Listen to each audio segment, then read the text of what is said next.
she already said, my name is Eley. Thank you so much for coming out this evening.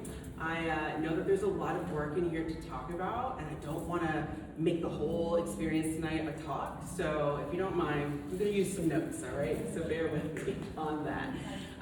But I want to take a quick moment to extend my appreciation to a couple special people in this room this evening. You guys already know Alexis.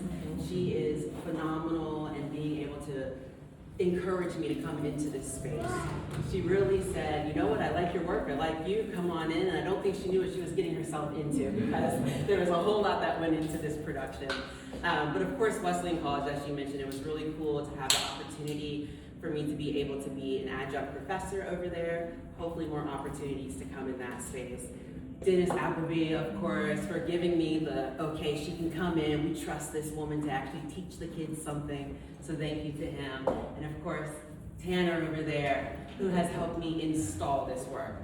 I told him, I was like, I can take the pictures, but I promise you don't want me to hang it. So thank you so much for making this possible. And finally, to my besties, because they have always encouraged me to be as expressive as I can be, listen to my wild ideas, encourage me to travel and to get the stuff out of my head and onto the canvas. So thank you to everybody that has come together to support me in big and small ways, okay? So, I can hear the stuff rolling in the background. I'm a little nervous. Anyways, all right, so before we really start to talk about the work, I want us to take a moment to arrive and discuss where we are, okay?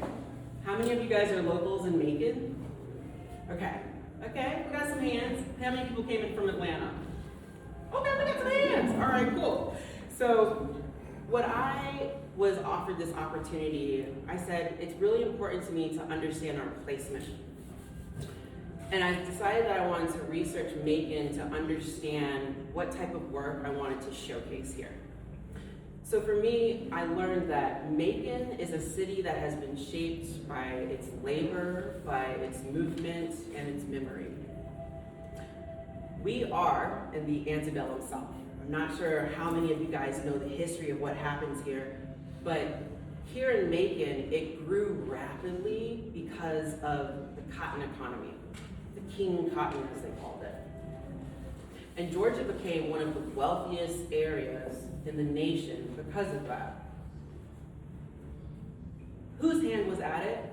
Slavery. We gotta have the slavery talk. Happy Black History Month, by the way. This was a time of extreme contrast that was unfolding. And while it produced beautiful architecture, music that we still listen to today, and culture that we still celebrate here in the South, it was powered by deep systemic oppression.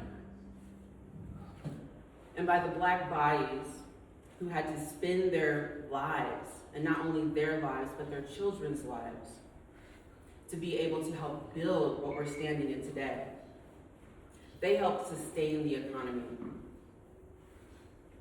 And they sustained the community in a way in which they were not recognized for so long. Did you press close that for We'll get there. Yeah. So unlike a lot of the other cities, Macon's really special in what was happening during the Civil War. Because while other cities were being burned down and had to be rebuilt, Macon was mainly untouched. Hi, welcome. And so because of that, Macon holds the antebellum architecture and one of the largest archives of that time period. Which means to me that history is not abstract. History is physical. It's visible. Hey, little one. And it's still standing. Excuse me, real quick. That to me matters when we start to discuss this work. Because Echoes of Resilience is not about erasing the past, but it's about clarifying it. It's about recognizing that beneath the architecture, beneath the beauty, the power, and the progress that went into building this space, that there were people whose presence made it all possible, and whose stories were never truly centered. So this exhibition that you guys are in today asks, what happens when we look at history through the lens of the individuals that sustained it? Can we recognize Black presence not as the footnote, but as the foundation? That question echoes through this space that you're going to explore. I think about visibility as a responsibility. Not something that we ask for, but something that is mandatory when we talk about history. I grew up learning about American culture through images that felt complete, resolved, and authoritative. But as I continued to grow and evolve and poke questions and holes in things, I began to understand that what's missing is not the marginalized, but what's missing is the foundation. So I'm not here to rewrite history, but what I am here to do as a photographer is widen that archive. It's really important to me that we finally make space to hold the full weight of Black presence, imagination, and contribution. So Echoes of Resilience doesn't argue for inclusion, it proceeds from it. Have you guys ever noticed that America loves monuments? Right. Why is that? Because they tell us who matters. They define a legacy. They fix memory in place and in society and community. This work, America's Backbone, I wanted to open a conversation about that. Bless you. So I stepped directly into that visual narrative. Again, not to dismantle it, but to have a conversation about the equilibrium of it. So when we look at this work, you may recognize some of these icons, some of these sculptures. And while the poses stay intact, and the symbology is still there, that of strength, justice, and liberty, what we now see change is the bodies that are presented within the work. Black women. They inhabit these large-scale flags because I wanted to make sure that we couldn't turn a blind eye to them yet. I wanted it to operate at the scale of truth. To acknowledge what history has always depended on, but has rarely made visible.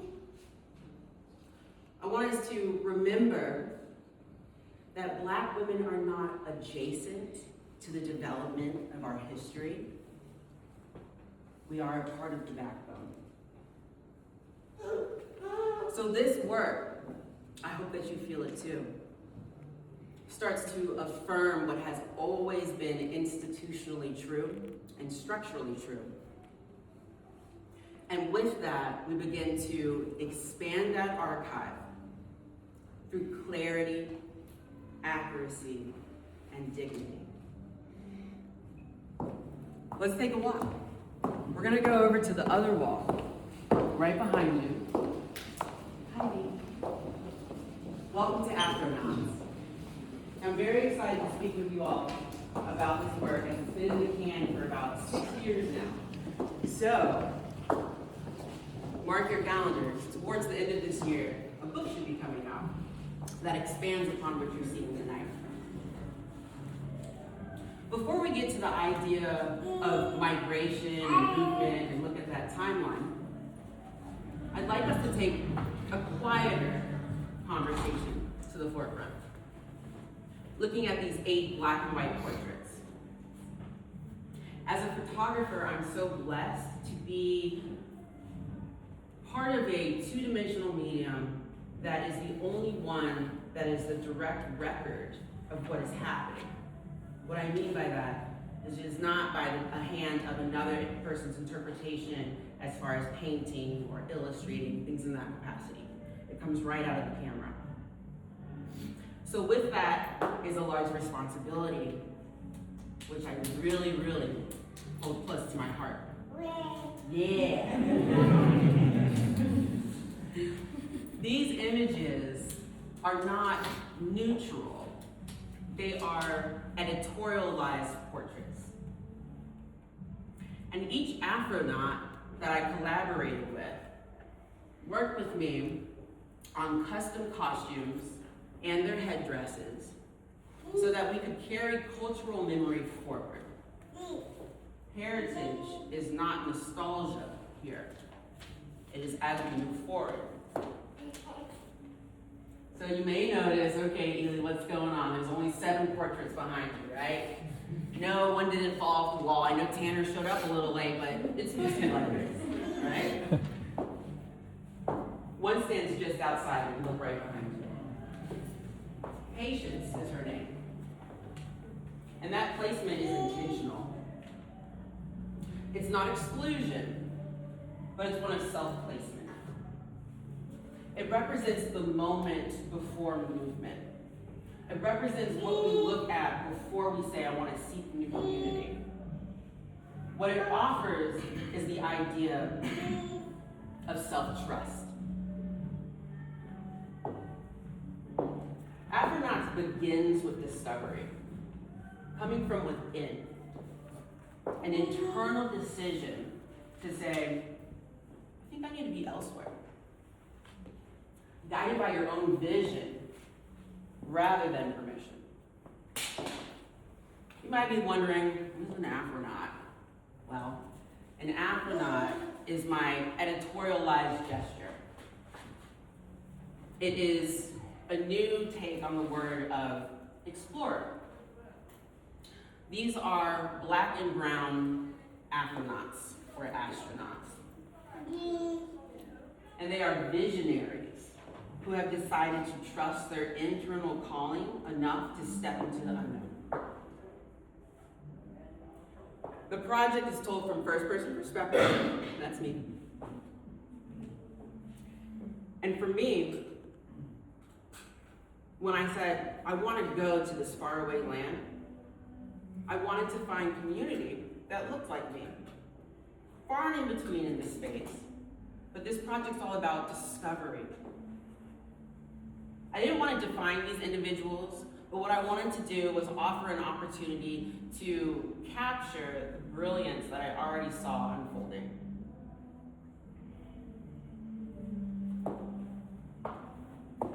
When we look at this timeline, it's 24 feet long. I'm glad that it worked out and it actually looks good on the walls, I can tell you that. It took me a whole lot of measurements. I looked crazy over the holidays trying to figure this out.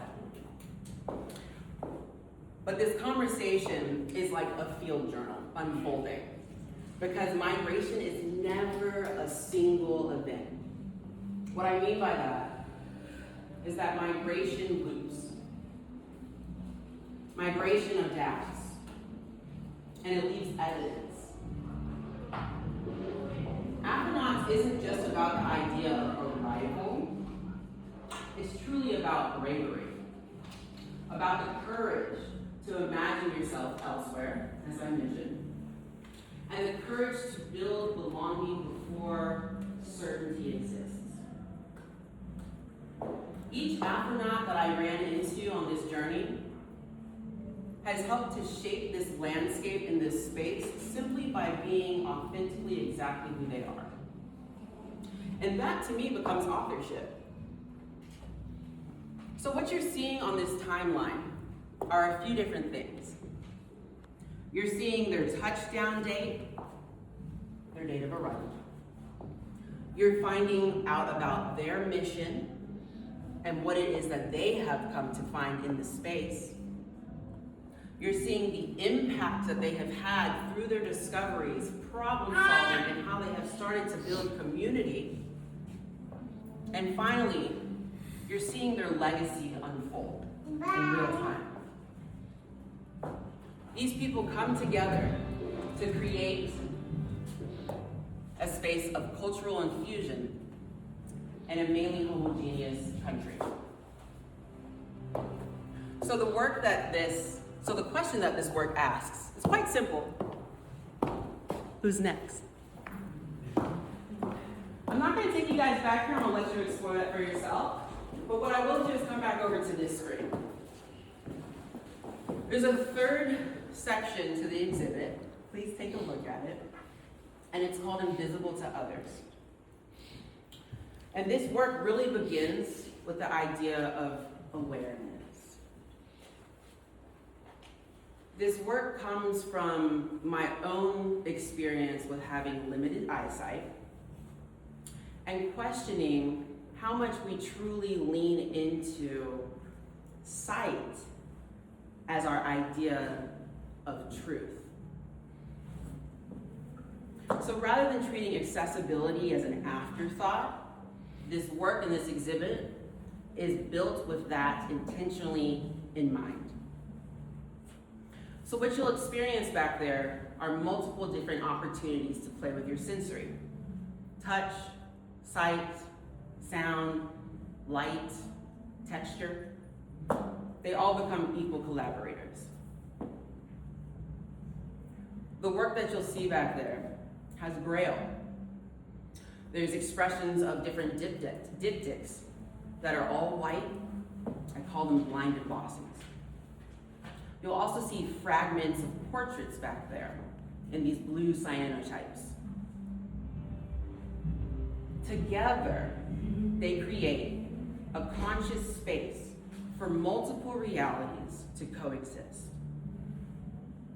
Because this work isn't simply about overcoming limitation, but it's about expanding who is considered when we're creating space. So throughout this work, inclusion becomes an act of imagination. And by means of imagination, perception begins to expand.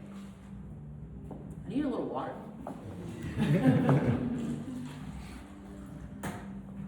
Sorry. Hang with me, guys. We're almost there. So together, these three bodies of work make up echoes of resilience. They are a continuum. While America's backbone affirms the truth of history, and Afronauts celebrates Black futures and vision, and Invisible to Others requires us to have a conscious communal idea of responsibility. For me, within this space, resilience is not reactionary. It becomes ancestral.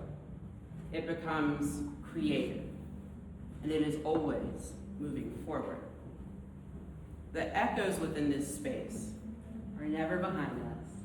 We're always stepping forward into the unknown and vibrating from that.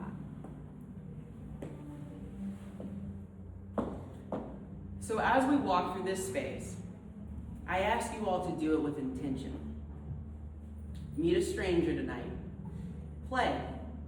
I don't think adults get to play enough. Push and pull. Get close to the artwork. Pull back from the artwork. Touch anything and everything that you'd like. Listen to it. Feel it. Smell it. Get weird. But while you're doing that, what I'd really like you to do is to notice where recognition starts to settle in your body. And to feel where perception begins to expand.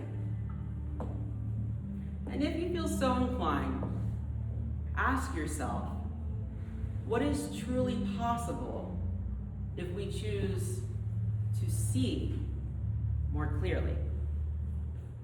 If you guys have any questions, I'm very happy to talk about it individually or as a group. but I want you guys to explore and have fun. Thank you so much for coming out this evening. I'm excited to be here.